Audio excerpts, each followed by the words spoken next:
Alright, I'm back again, kicking out a bunch of videos today because I have time to, and the sun's still up, putting a little light on my face. So I want to discuss why I left. So from the age of 9 to the age of 45, I attended the hall off and on, reproved, disfellowshipped, reinstated, and not long after my reinstatement, I left because I was shown some information and it made me question my beliefs. As a witness, I didn't bother looking up any other information. I didn't Google anything. I didn't question anything. If I did question something, they were like, it's just not time for you to have that understanding. Of course, pray on it. It'll be revealed in time when it's supposed to be revealed to you. So I blindly allowed myself to blindly be led. So, and even though I was disfellowshipped and I left, I kept going back, and I kept going back. 2 reasons. Fellowship. I had many people I loved dearly at the hall, dearly, and I felt loved by those people. There was, since I was 9, there was a sense of comfort being around the witness. I felt physically safe around the witnesses.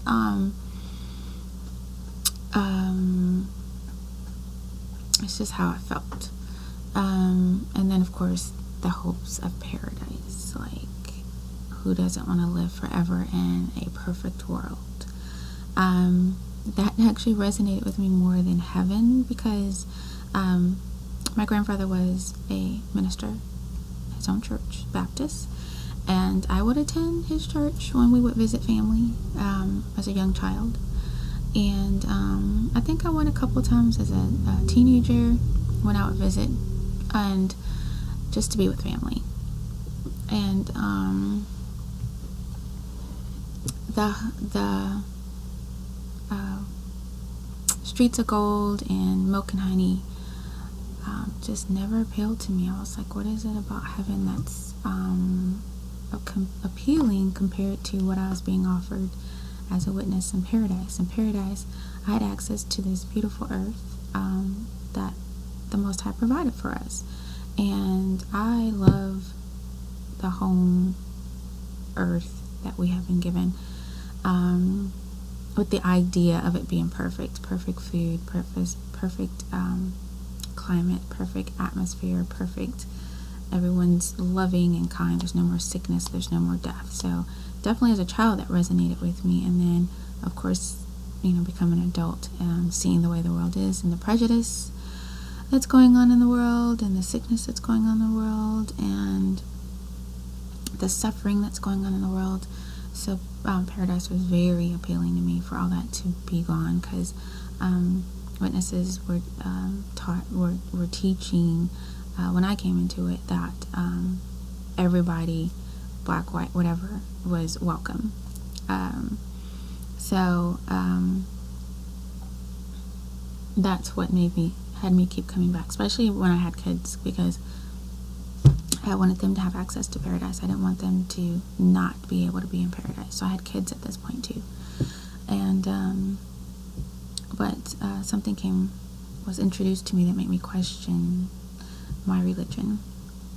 And so the name Jehovah, because I had never looked up anything, didn't Google anything, didn't look up anything, I never realized that Jehovah was all over pagan statues, because we're told not to make an image of God and bow down and worship to that image of God, and that there's no image of God at all, that we should not have that. So I don't know if this will make sense to anyone else, but I had not known that there were statues with that name on it prior to Jehovah's Witnesses, because we were told that name was the the name had come up, or had been chosen from, so I just don't remember that guy's name, but the guy who started the religion. So he chose that name, and we became Jehovah's Witnesses. Well, so I had gone to Barnes & Noble, and I had gone to the religious section, and I had picked up a book, and I prayed for answers. And I pick up this book, and it's about pagan gods.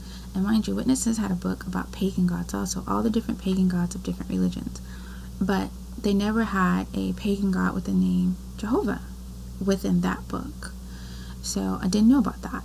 And then so I picked up this pagan god book at Barnes & Noble, flipped it open, and the first page or two that I turned to, there's a drawing of a pagan god with the name Jehovah on it. So then I was like, why is there pagan gods with Jehovah's name attached to them? And then like there's temples with Jehovah's name attached to it. Yeah, we had a sign that said Jehovah's Witnesses, but like literal sign. And then temples that were dedicated to the god Jehovah.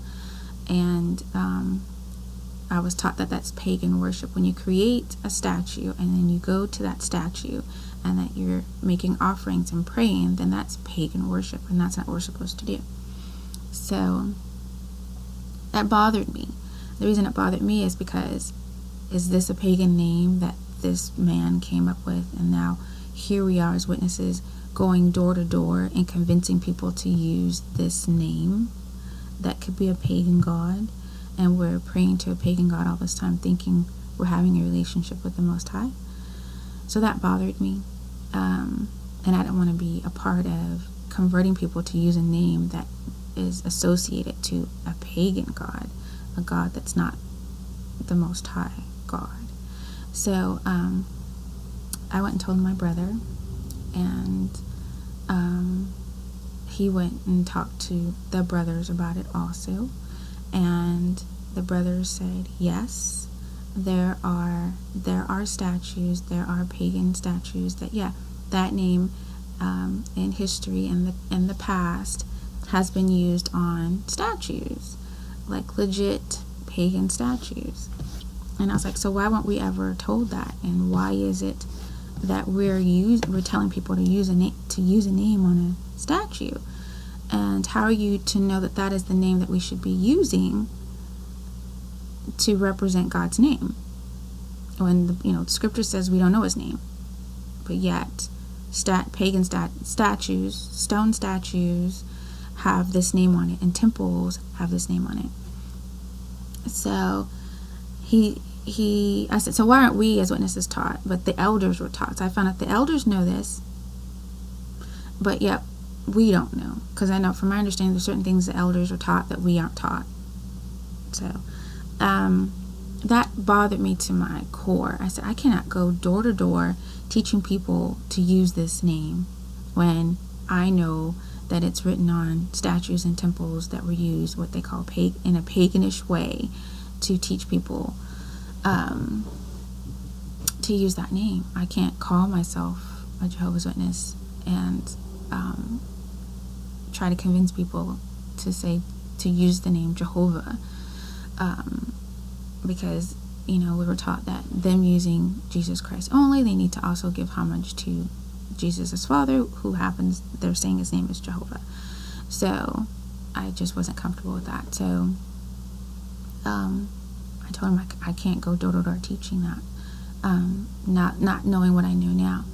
So with that, that's what gave me the courage, which is sad that I had to have courage, but that's what gave me the courage to start going online and typing in my questions and typing in my concerns and typing in my interest. And I did eventually go to my family, let them know that I won't be attending the hall anymore, because I do not want to go around teaching people to use a name that I don't even know why we're using it, and they can't give a good reason as to why we're using it, other than the fact that the founder of the religion chose that name to call us, and then told us to use that name to call on God. And I didn't want to continue to teach that to others when it didn't feel right to me anymore. So that's why I left. And it took me down a rabbit hole, a huge rabbit hole. Typing that in, I was literally physically nervous sitting at that computer. But it took me down a huge rabbit hole. That was, not 10 years ago. I'm 54 now, so I was 45, almost 10 years ago. And I've learned a lot, still learning. I've come across a lot of information, and I was angry for a while with some of the information I came across. I do not belong to a religion, and I will not belong to a religion. I believe in God, but I do not belong to a religion. I do not subscribe to any religion, and I'm totally, perfectly, 1000% okay with that. And my experience as a Jehovah's Witness made me who I am today. And my only regret is that I allowed myself to be led so blindly and didn't question strongly enough the information that I was being told. And made some friends. Sad to say, because of the disfellowshipping, well, not disfellowshipping, but disassociating myself, choosing not to attend anymore, I don't get to talk to some of those friends, like, at all. See them out, they don't speak. You have those who do speak, but the ones I was closest to, they are like hardcore in it, 1000%. They don't speak to me, even though I got reinstated and I just walked away. But with witnesses, some witnesses they'll speak to you, some witnesses they won't. It just depends on how they choose to abide by the shunning rule. And some of the witnesses who are like me, who don't deal with the witnesses, may talk to each other if we see each other, but there's this rule that even if we see each other out, they just don't talk to you. So I've lost some really good friends, people I really cared a lot about, and but it is what it is. So I'm going to stop this video here, and I'll come back with another video. Thanks for listening.